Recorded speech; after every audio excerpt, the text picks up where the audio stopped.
పాపిష్టులైన మనుషుల చేతికి మూడవ దినమందు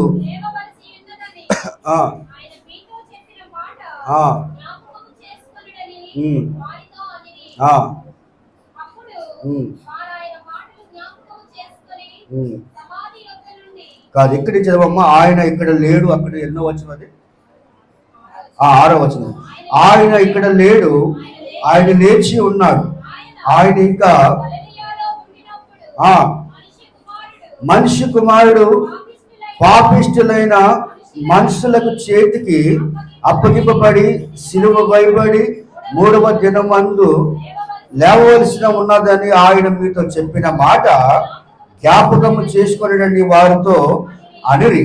అప్పుడు వారు ఆయన మాటలు జ్ఞాపకము చేసుకొని సమాధి యొద్ద నుండి తిరిగి వెళ్ళి ఈ సంగతులన్నీ తక్కిన వారికి తెలియజేసి, కృపగల తండ్రి, మహోన్నతమైన యేసయ్య, ఇదిగో నువ్వు కృప బట్టి ఈ యొక్క సమయంలో ప్రభువును నిలబెట్టుకున్నావు నాయన. గత 3 సంవత్సరాలు బట్టి వాసుదేవ నగర్ నెతన్యా సంఘంలో ప్రభా నన్ను ఒక సేవకుడిగా వెతుకుని బట్టి వందనాలు. 3వ సంవత్సరం ప్రభా యొక్క ఇష్టాల యొక్క దినమున వాక్య వర్తమానం అందించకుండా నిలబెట్టిన విధానం బట్టి స్తోత్రం. సంఘ విశ్వాసులకు ప్రేమ బట్టి వందనాలయ్యా. ఈ సమయం పాటలు పాడి నీ నామాన్ని గణపరచు, వాక్య ధ్యానంలోకి వెళ్ళిపోతుండగా నీ పరిశుద్ధాత్మ నడిపింపు తాకిడి నాలో ఉండి మీరే మాట్లాడమని యేసు నామమును ప్రార్థన శుద్ధిస్తూ వేడుకుంటున్నాము తండ్రి. హల్లెలూయా. ప్రేమ దేవుని కనుక మనం చూసినట్లయితే ఇక్కడ దేవుని వాక్యము తెలియపరుస్తూ ఉంది. ఏమిటంటే ఆయన ఎందుకు మరణించాడు, ఎందుకు మరణించిన తర్వాత ఆయన ఏం చెప్పాడు అనేది మనం అనేక రీతిలో మనం చూస్తాం. ఇక్కడ కనుక మనం చూసినట్లయితే ఆయన ఇక్కడ లేడు, ఆయన లేచి ఉన్నాడు. దేవునికి స్తోత్రం కలిగాక. ఇదే మాట 20 సార్లు మనం బైబిల్లో చూస్తూ ఉంటాం. ఏంటంటే ఆయన లేచి ఉన్నాడు. దేవునికి స్తోత్రం కలిగాక. ఆయన లేచి ఉన్నాడు మనం చూస్తూ ఉన్నాం. యెరూషలేము పట్టణంలో కనుక మనం చూసినట్టు ఆయన ప్రవేశం చేసినప్పుడు ఆయన ప్రేమిని వాళ్ళ ఆయన మరణం కూడా యెరూషలేములో కూడా చూస్తూ ఉన్నాము. మరి యెరూషలేము పట్టణంలో కనుక మనం చూసినట్లయితే గార్డెన్ టోమ్ అని ఒక సమాధి ఉంటుంది. ఏంటంటే గార్డెన్ టోమ్ అని ఒక సమాధి మనం చూస్తూ ఉన్నాం. అక్కడ చాలా మంది విదేశీ నుండి విదేశాల నుండి అనేకులు కూడా వెళ్తూ ఉంటారు చూడడానికి. అక్కడ యేసు ప్రభు యొక్క సమాధి అంటే గార్డెన్ టోమ్ అనే సమాధి దగ్గరికి వెళ్ళినప్పుడు అక్కడ సమాధిలో యేసు ప్రభు లేడని చాలా మంది చూస్తూ ఉంటారు. ఎందుకంటే యేసు ప్రభు లేచాడు. దేవునికి స్తోత్రం కలిగాక. మరణము తను ఆపలేదు. ప్రేమిని వాళ్ళరా మనం చూసినట్లయితే రోమా ఆ యొక్క సైన్యం అంతా, రోమా ప్రభుత్వం అంతా కూడా యేసు ప్రభుని జడ్ బై సెక్యూరిటీతో సైనికులతో అనేక ఆ సమాధి ఏదైతే ఉందో, ఆ రాయి ఏదైతే ఉందో 2000 టన్నులు బరువు గల ఆ సమాధి యొక్క మరి ద్వారాన్ని మూసినట్టుగా మనం చూస్తూ ఉన్నాం. మన భాషలో చూసినట్లయితే 2000 టన్నులు అంటే 2000 కేజీలు. కాబట్టి ప్రేమిని వాళ్ళరా అటువంటి సెక్యూరిటీ ఇచ్చినా కూడా ప్రేమిని వాళ్ళరా మరి యేసు ప్రభు ఆ యొక్క సమాధి నుండి ఆయన లాపాడు. దేవుడికి స్తోత్రం కలిగాక. సాతాను అనుకున్నాడు కదా, ఇంక యేసు యొక్క పని అయిపోయింది, ఆయన సమాధి చేసి ఉన్నాం, ఇంక ఆయన మరణించాడు, ఇదే నాకు రాజ్యం అనుకున్నాడు. కానీ యేసు ప్రభు చెప్పినట్లే కానీ ఆయన 3వ దినం లేపబడ్డట్టుగా మనం చూస్తూ ఉన్నాం. సమాధిలో నుండి సాక్ష్యం వచ్చి భూకంపులు కదిలినట్లుగా మనం చూస్తూ ఉన్నాం. దేవుడికి స్తోత్రం కలిగాక. ఎంతో మంది రాజులు జ్ఞానులు ప్రేమిన వాళ్ళు ఎంతో మంది ఈ దేశానికి వెళ్ళిన వారు, ఈ దేశానికి స్వతంత్రం తెచ్చిన వారు ఎంతో మంది మరణించినప్పుడు కూడా వారు ఎంతో మంది మోకరిల్లి ప్రార్థన చేశారు. కానీ వారి సమాధి నుండి ఎవరు బయటకు రాలేకపోయారు. కానీ యేసు మాత్రమే సమాధి నుండి ఆయన లేపబడ్డట్టుగా మనం చూస్తూ ఉన్నాం. దేవునికి మహిమ కలిగాక. ఒక ఆయన రీసెంట్గా మరణించాడు. ఆయన పేరు చెప్పవలసిందిగా లేదు, ఎందుకంటే నేను చెప్పను. ఎందుకంటే ఆయన గురించి కొంతమంది తెలుసు. ఆయన ఏమనంటే నేను కూడా మరణించి నేను కూడా యేసు ప్రభులాగా నేను 3వ దేవుని లేస్తానన్నాడు. కానీ ఆయన అంత ఆస్తి అంతా కూడా కాజేసి ప్రజల దగ్గర మరి అనేకల దగ్గర కూడా డబ్బులు తిని ఆయన చనిపోయాడు. కానీ వాస్తవానికి ఆయన సమాధి నుండి ఆయన లేగలేకపోయాడు. కానీ ఆయన మాటలని కూడా వ్యర్థం. కానీ యేసు ప్రభు మాటలో ఏముందంటే సత్యం ఉంది. ప్రేమైన వాళ్ళరా, యేసు ప్రభు మాటలో నిజాయితీ ఉంది. యేసు ప్రభు చెప్పాడు కాబట్టి ప్రేమైన వాళ్ళరా ఆయన తిరిగి లేపబడిగా దేవుని వాక్యాన్ని మనం ఇక్కడ చూస్తా ఉన్నాం. ఈరోజు క్లుప్తంగా దేవుని యొక్క వాక్య సందేశాన్ని వివరించాలని ఆశపడతా ఉన్నాను. ఈస్టర్ వర్తమానము యేసుక్రీస్తు ఎందుకు పునరుద్ధానుడయ్యాడు. దేవునికి స్తోత్రం కలిగాక. చెప్పండి, యేసుక్రీస్తు ఎందుకు పునరుద్ధానుడు అయ్యాడని దాని మీద రోజు క్లుప్తంగా నేను మాట్లాడని ఆశపడతా ఉన్నాను. కాబట్టి దేవుని వాక్యం అంటే మొదటిగా మనం చూసేటైతే యేసుక్రీస్తు మనలను క్షమించడానికి పునరుద్ధానుడు అయ్యాడు. దేవునికి స్తోత్రం కలిగి గాక. చెప్పండి, ఎందుకు అయ్యాడన్నా?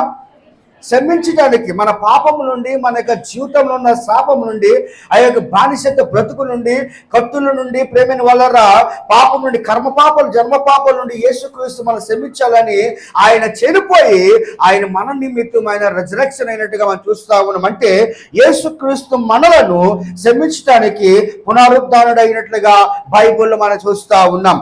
ఎఫెసీయులకు రాసిన పత్రికలు కనుక మనం ధ్యానించినట్లయితే ఎఫెసీయులకు రాసిన పత్రిక 2వ అధ్యాయము 1వ వచనం,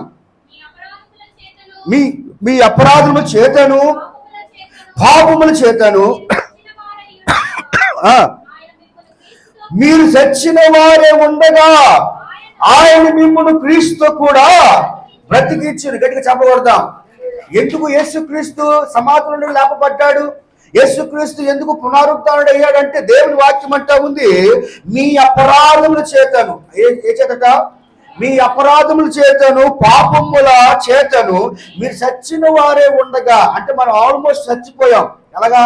పాపములు చచ్చిపోయాం, అవినీతిలో చచ్చిపోయాం, అతిక్రమం చేసిన వారు గాను, అనేక మోసాలు చేస్తూ, అనేకమైన అబద్ధం మాట్లాడుతూ, భయం లేని జీవితం జీవిస్తూ మన దేవుని వాక్యం అంటా ఉంది, మీరు చచ్చిన వారే ఉండగా ఆయన మిమ్మును క్రీస్తు కూడా బ్రతికించెను. దేవునికి మహిమ కలుగును గాక. అందుకే యేసుక్రీస్తు ఎందుకు మరణించాడు? ఎందుకు యేసుక్రీస్తు మరణించవలసిన అవసరం ఏమై ఉంది? ఆయన ఎందుకు నీ కొరకు, నా కొరకు, పాపిష్టుల కొరకు ఎందుకు ఆయన మరణించవలసి వచ్చిందంటే దేవుని వాక్యం అంటా ఉంది, యేసుక్రీస్తు మనల్ని క్షమించడానికి పునరుద్ధానుడయ్యాడు. చూడండి, ఈ లోకంలో ఎవరైనా మనం క్షమిస్తారా? ఎవరు క్షమించరు. రాజులు క్షమిస్తారా? లేరు. అధికారులు క్షమిస్తారా? లేదు. వాస్తవానికి ఈ మైక్ దగ్గర ఎవరు ఉన్నా పర్వాలేదు, కానీ మరి ఒక సేవకుడు చనిపోయి బాధలో క్రైస్తవులు ఉంటే ఆయన మందు తాగి చనిపోయాడని న్యూస్ మీద న్యూస్ వస్తా ఉన్నారు.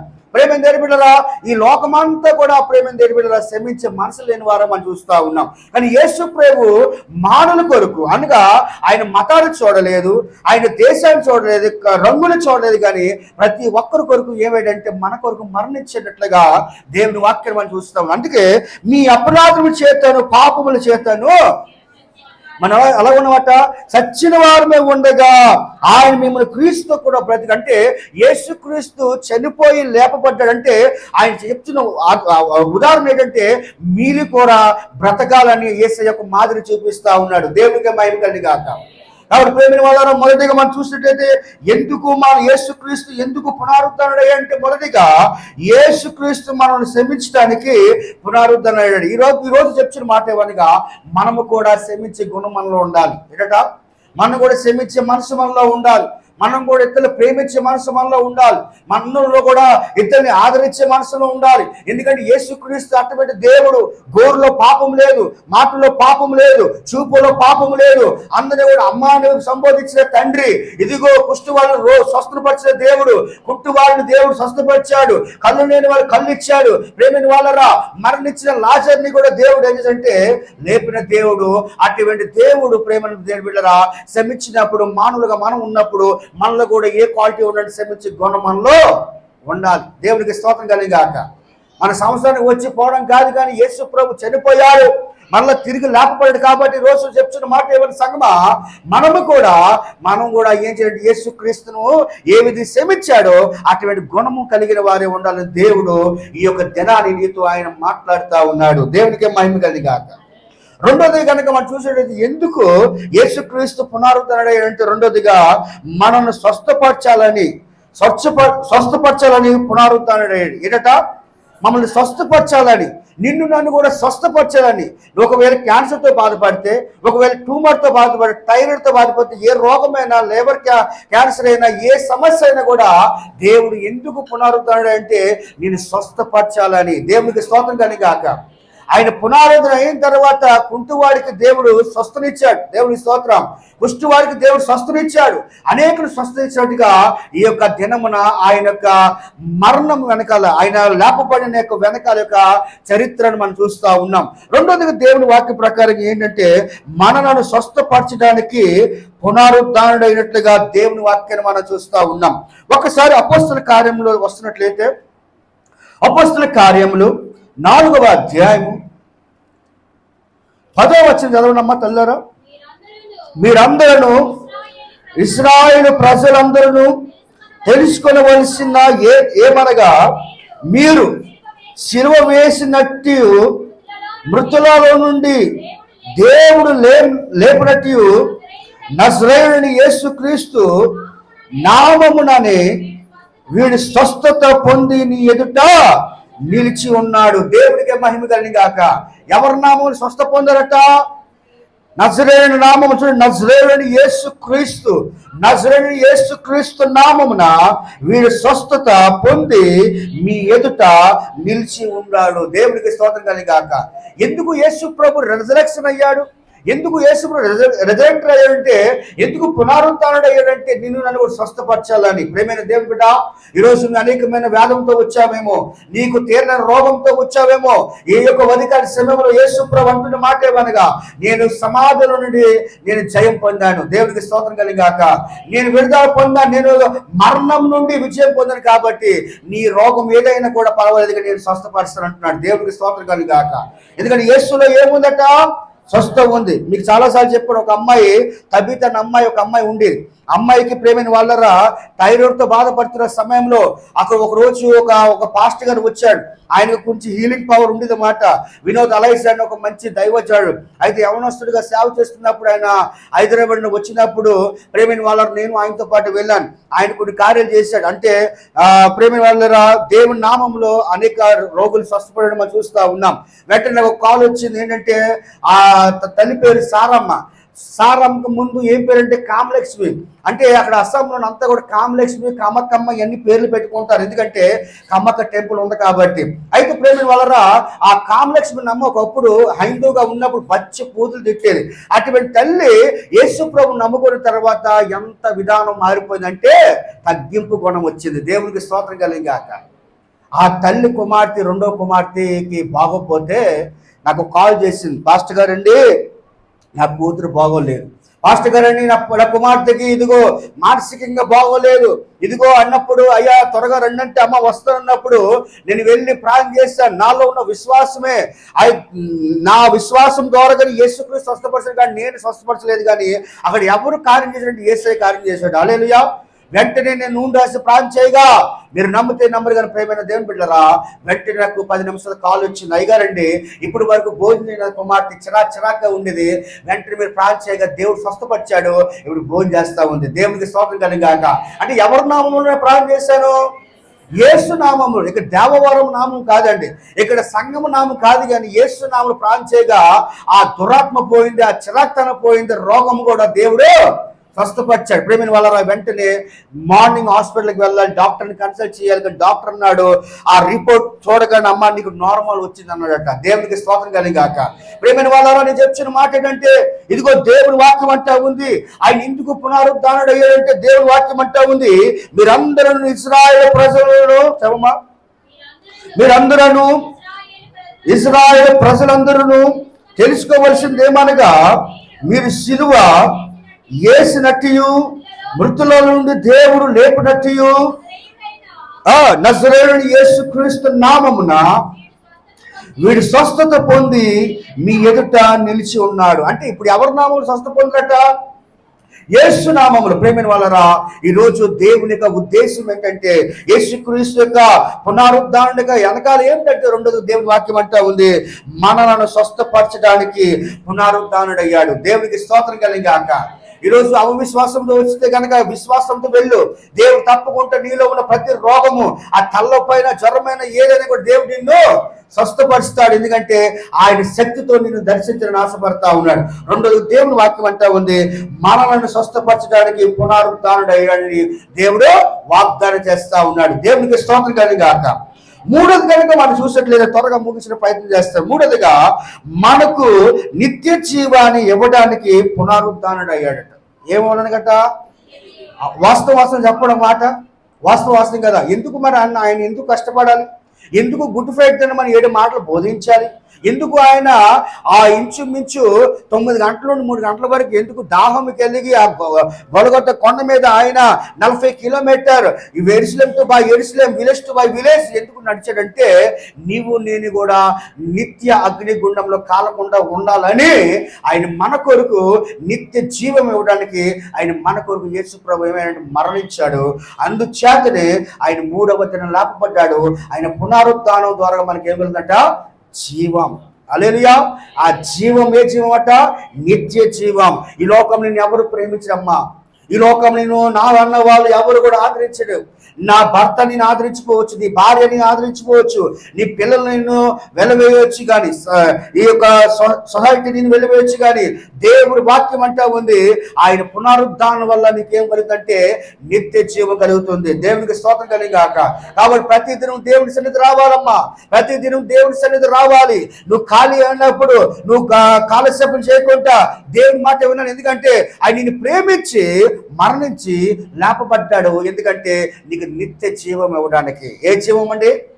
చదవండి ఒకసారి. యోహాను సువార్త 11వ అధ్యాయము 25వ వచనం ఏమని చదవండి ఒకసారి. అందుకు యేసు పునరుద్ధానమును జీవమును నేనే, నా యందు విశ్వాసం ఉంచువాడు చనిపోయినను బ్రతుకునట. దేవునికి స్తోత్రం కలిగాక. ఏమనగా దేవుడి వాక్యం అంటే ఉందట. అందుకు యేసు పునరుద్ధానమును జీవము నేనే, పునరుద్ధానమును జీవం నేనే, నా యందు విశ్వసించేవాడు చనిపోయినను బ్రతుకును. బ్రతుకుతారు చెప్పండి సమూయేలు గారు. బ్రతుకుతారు. ఎందుకు బ్రతుకురు? లాజరు చనిపోయినప్పుడు దేవుడు ఏం చేశాడు? లేపాడు. దేవుడికి స్తోత్రం కలిగాక. కాబట్టి దేవుని వాక్యం అంటుంది పునరుద్ధానము జీవము నేనే, నా యందు విశ్వాసం ఉంచువాడు చనిపోయినాను బ్రతుకును. దేవునికి స్తోత్రం కలిగాక. ఇది వాస్తవం అండి. ఒక రోజు ఒక పాస్టర్ గారు అట, ఆ పాస్టర్ గారి నంబర్ ఇప్పటి వరకు నా దగ్గర ఉండేది, మొన్నే మిస్ అయిపోయింది. అది నిజంగా నేను చూశాను. ఒక పాస్టర్ గారు ఒక విశ్వాసి చనిపోయాడట. విశ్వాసం చనిపోతే ఈ పాస్టర్ గారికి దేవుడు ఇచ్చిన గొప్ప అభిషేకం ఏంటంటే వెంటనే పాస్టర్ గారికి కాల్ చేశారు, ఫలానా వ్యక్తి చనిపోయాడంటే ఆయన ఆల్రెడీగా సమాధి చేస్తా ఉన్నారట. అయితే ఆగండి అయ్యా నేను వస్తానన్నప్పుడు ప్రార్థన చేశారు. ప్రార్థన చేసినంటే ఏమైందట? యేసు ప్రభు యొక్క శక్తి ద్వారాగా యేసు ప్రభు నామములో ఆయన ఉచ్చరిస్తూ ప్రార్థన చేయగా సమాధుల నుండి ఆ పట్టులో నుండి ఆ వ్యక్తి మరణం నుండి ఆ మృతుల నుండి మరణం వచ్చాడు. దేవుడికి స్తోత్రం కలిగాక. చనిపోయిన వ్యక్తి ప్రేమిని వాళ్ళరా దేవుడు లేపుతాడు. నీసు వాస్తవం అండి. చాలా మందికి మనం అనుకుంటాం కదా దేవుడు లేపలేడు అనుకోండి, కానీ మనలోనే అటువంటి విశ్వాసం అటువంటి ప్రార్థన ఎప్పుడైతే మనలో కలిగి ఉంటామో దేవుడు తప్పకుండా లేపగల దేవుడిగా మనం చూస్తా ఉన్నాం. హల్లెలూయా. అని దేవుని వాక్యం అంటా ఉంది. అందుకు యేసు పునరుద్ధానము జీవమును నేనే, నా యందు విశ్వాసం ఉంచువాడు చనిపోయిన బ్రతుకుని దేవుని వాక్యం అని చూస్తా ఉన్నాం. అంటే దాని అర్థమైంది, దీన్ని 2 రీతిలుగా మనం అర్థం చేసుకోవచ్చు. అంటే మన పాడైపోయిన జీవితాన్ని కూడా దేవుడు ఏం చేస్తాడు? బ్రతికిస్తాడు. దేవుడికి స్తోత్రం కలిగాక. కోల్పోయిన జీవితాన్ని కూడా దేవుడు ఏం చేస్తాడు? బ్రతికిస్తాడు. హోపు లేని జీవితాన్ని దేవుడు ఏం చేస్తాడు? బ్రతికిస్తాడు. ఎందుకు పనికిరాని వాడిగా ఉంటే గనక దేవుడు ఏం చేస్తాడు? నేను బ్రతికిస్తాడు. ఎందుకంటే నా దేవుడు గొప్ప దేవుడు. హల్లెలూయా. మన దేవుడు గొప్ప దేవుడు. కాబట్టి ప్రేమైన వాళ్ళ దేవుని వాక్యం అంటా ఉంది ఏమిటంటే మనకు నిత్య జీవం ఇవ్వడానికి పునరుద్ధానుడైన దేవుడి వాక్యం అని చూస్తూ ఉన్నాం. యేసుక్రీస్తు యొక్క లక్ష్యం ఏమిటంటే, యేసుక్రీస్తు యొక్క మిషన్ ఏంటంటే, యేసుక్రీస్తు యొక్క గోల్ ఏంటంటే ఏ ఒక్కరు కూడా నశించుకోవడం తనకి ఇష్టం లేదు. దేవునికి స్తోత్రం కలిగాక. ఏ ఒక్కరు కూడా నశించుకోవడం తనకి ఇష్టం లేదు. ఎందుకంటే దేవుడు అంటున్నాడు, నా యందు విశ్వాసిస్తే చనిపోయిన వాడు బ్రతుకుతాడట. దేవునికి స్తోత్రం కలిగాక. అందుకని ఆయన చిన్న పాటలో కనుక మనం చూసినట్లయితే ఒక పాట ఈ విధంగా ఒక ఆయన ఏ విధంగా చెప్తా ఉంటాడు. దయచేసి మనం చూసినట్లయితే ఓ నేస్తమా, ఓ నేస్తమా, యేసు లేచాడని మరణం గెలిచాడని మళ్ళీ వస్తాడని మాట మరవకని దూతలు వార్త తెచ్చాడు. దేవుడికి స్తోత్రం కలిగాక. ఈ పాట ఒకసారి పాడదామండి.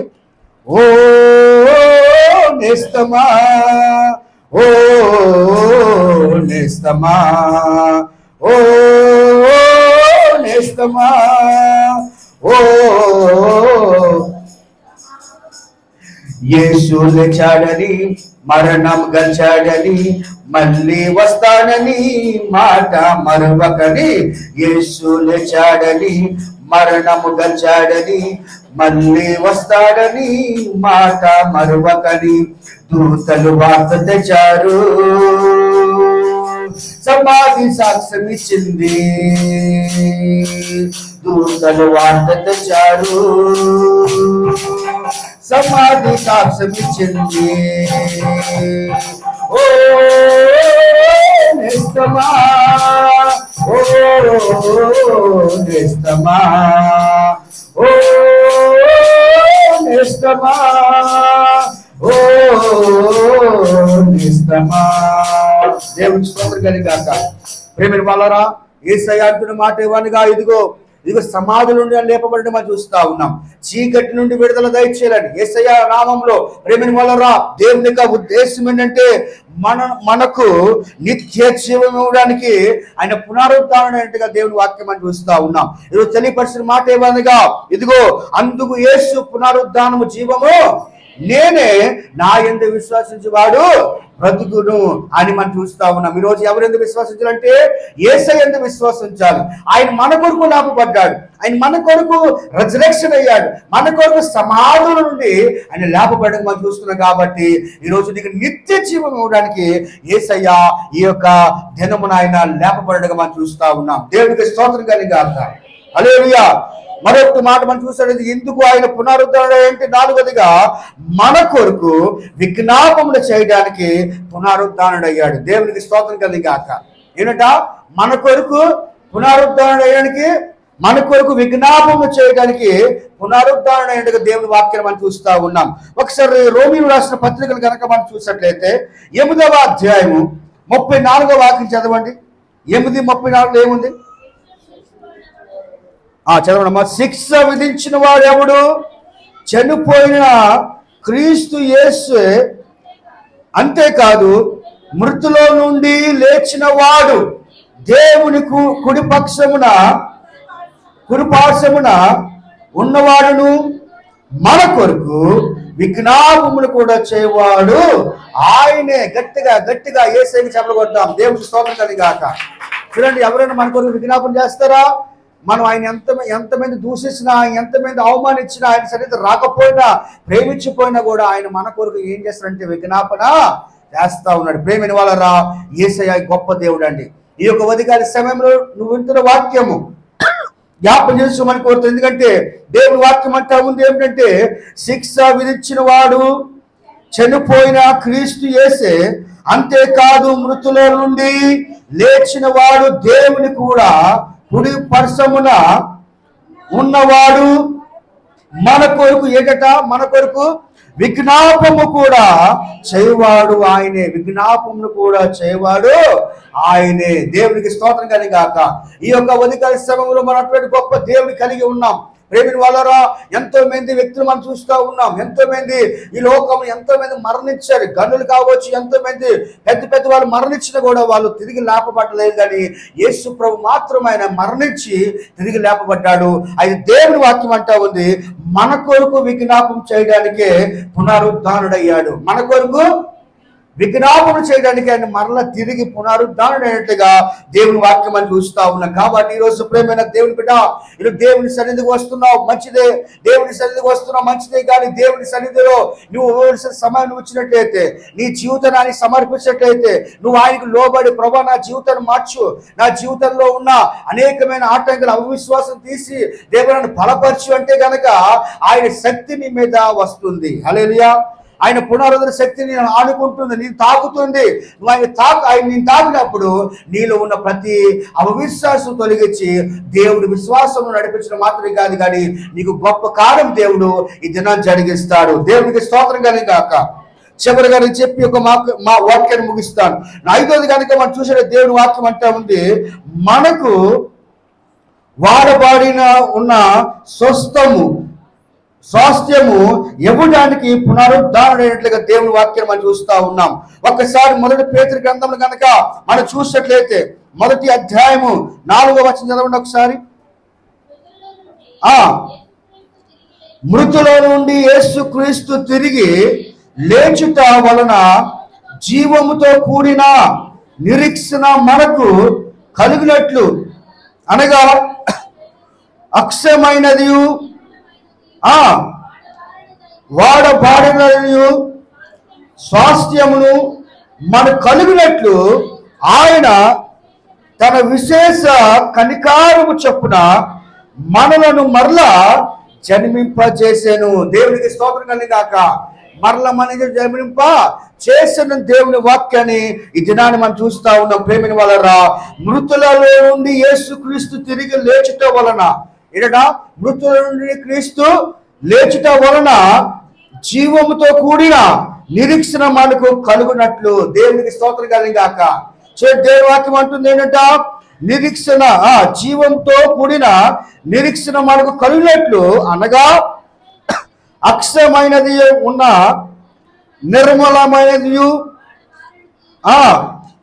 స్వాస్థ్యము మనకు కలిగినట్లు ఆయన తన విశేష కనికారం, ఏమి స్వాట విశేష కనికారమును చొప్పున మనను మరలా జన్మింపజేసినట్ట. దేవునికి స్తోత్రం కలిగాక. కాబట్టి ఈ యొక్క ప్రేమిని వాళ్ళ మధ్య సమయంలో దేవుని వాక్యం ప్రకారం మనం చూసినట్లయితే యేసు మన కొరకు ఆయన చనిపోయినట్లుగా మనం చూస్తా ఉన్నాం. యేసుక్రీస్తుగా పునరుద్ధారణగా ఉద్దేశము, ఆయన యొక్క ఆలోచన, ఆయన యొక్క ఉన్న వెనకాల ఏంటని దేవుడు ఈ రోజు మనకు తెలియపరిచాడు. కాబట్టి ఈ రోజు మీరందరూ కూడా దేవుని సన్నిధాల్లో ఆయన జీవితంలో ఆయన నీ ప్రాణం ఉన్నంత వరకు కూడా దేవుని సన్నిధి వచ్చినట్లయితే, నువ్వు ఆయన సన్నిధిలో మోకాలు వేసి ప్రభు సన్నిధులు కనుక నువ్వు రక్షణ పొంది ఆయన మాట విన్నట్లయితే ఈ దినము ఆయనను దర్శించడానికి ఆయన సిద్ధంగా ఉన్నాడు. హల్లెలూయా, హల్లెలూయా. కాబట్టి దేవుని వాక్యం అంటారు మొదటిగా ఏమిటంటే, యేసుక్రీస్తు ఎందుకు పునరుద్ధారుడైనంటే, మొదటిగా దేవుడు ఏమంటే యేసుక్రీస్తు మనలను క్షమించడానికి ఏంటంట పునరుద్ధారుడైనట్లుగా దేవుని వాక్యం అని చూస్తా ఉన్నాం. రెండోదిగా మనలను స్వస్థపరచడానికి పునరుద్ధారుడైనట్టుగా దేవుని వాక్యం అని చూస్తా ఉన్నాం. మూడోదిగా మనకు నిత్య జీవాన్ని ఇవ్వడానికి పునరుద్ధారుడయ్యాడు. దేవునికి మహిమ కలిని గాక. నాలుగోదిగా మన కొరకు విజ్ఞాపన చేయడానికి పునరుద్ధారుడైన దేవుని వాక్యం అని చూస్తా ఉన్నాం. ఐదోదిగా మనకు వాడబాడిదైన స్వాస్థ్యము ఇవ్వడానికి పునరుద్ధారుడైనట్టుగా దేవుని వాక్యం అని చూస్తా ఉన్నాం. దేవునికి మహిమ కలిని గాక. హల్లెలూయా. కాబట్టి ప్రేమ వాళ్ళ దేవుని వాక్యం అంటా ఉంది, యేసుక్రీస్తు పునరుద్ధానమే క్రైస్తవులకి నిజమైన పునాది అట. దేవునికి స్తోత్రం కలిగాక. ఏడట యేసుక్రీస్తు పునరుద్ధానము క్రైస్తవులకు నిజమైన పునాదిగా మనం చూస్తా ఉన్నాం. కాబట్టి దినము ప్రేమైన వాళ్ళరా, దేవుడు నీ కొరకు నా కొరకు అని లేచాడు, నీ కొరకు నా కొరకు అని సమాధులను లేపబడ్డాడు. కాబట్టి ఒక్కసారి జ్ఞాపకం చేసుకోండి, ఆయన నీ కొరకు అనేక విషయాలు చెప్పాడు. అనేక విషయాలు ఎందుకు చేయాలి, ఎందుకు పునరుద్ధారణ అయ్యాడు, ఎందుకు ఆయన సమాధులను లేపబడ్డాడు అనేది దేవుడు అనేక రీతిలో ఈ రోజు నీకు తెలియపరచాడు. కాబట్టి నువ్వు రోజు ఏ పరిస్థితుల్లో ఉన్నా పర్వాలేదు, కానీ ఒక్కసారి కనుక ప్రభా నా జీవితాన్ని మార్చు అంటే, ఒక్కసారి కనుక దేవా నా కన్నీరు తుడిచివయ్యాయి ప్రభా, యేసయ్యా నా బ్రతుకులో ప్రతి నిందలు తీసివేయి, నాలో ఉన్న ప్రతి రోగాన్ని తీసివేయి, నాలో ఉన్న ప్రతి ఆటలు తీసివేయి, నాలో ఉన్న ప్రతి ఈ యొక్క అడ్డుగోడలు యేసు నామములు తీసివేయి అంటే కనుక తక్షణమే దేవుడి దినాన్ని ఆయన శక్తిని మీద కుమ్మరిస్తాడు. హల్లెలూయా, హల్లెలూయా.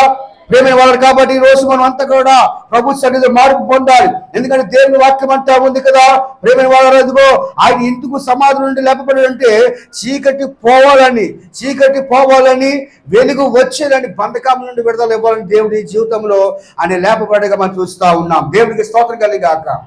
ఒకసారి అందరూ కూడా కళ్ళు మూసుకుందాం. ఈ సమయంలో ప్రేమ వాళ్ళందరూ కళ్ళు మూసుకుందాం, దేవుడి సన్నిధిలో ప్రార్థన చేద్దాం.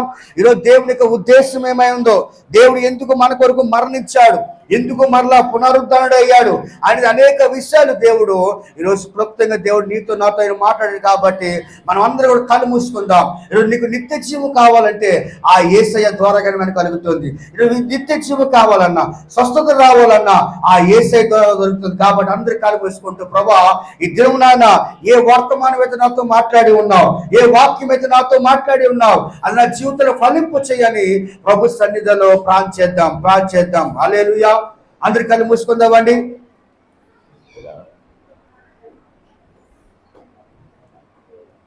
ప్రార్థన చేద్దాం. ఒకసారి అందరూ కూడా ప్రార్థన చేద్దాం.